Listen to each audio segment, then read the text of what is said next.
नमस्कार, दिव्यतेज आयुर्वेदिक वन औषधीमध्ये आपले स्वागत। आजची वनस्पती आहे सदाफुली। आणि सदाफुली ही दोन जातीची असते, एक पांढऱ्या फुलाची आणि एक गुलाबी फुलाची। तर हे पाही पांढऱ्या फुलाची सदाफुली आहे,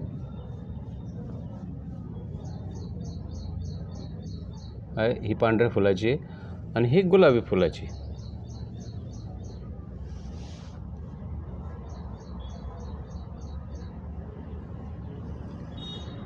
ही अशा पद्धतीची असते गुलाबी फुलाची, अशी दोन जातीची असते। याचा वापर चर्मरोगासाठी केला जातो। काय करायचे, याचे ह्या सदाफुलीचे 20 ते 25 पानं तोडून घ्यायची, कोणती चालते, गुलाबी किंवा पांढरी, आणि ते स्वच्छ धुवून घ्यायचे।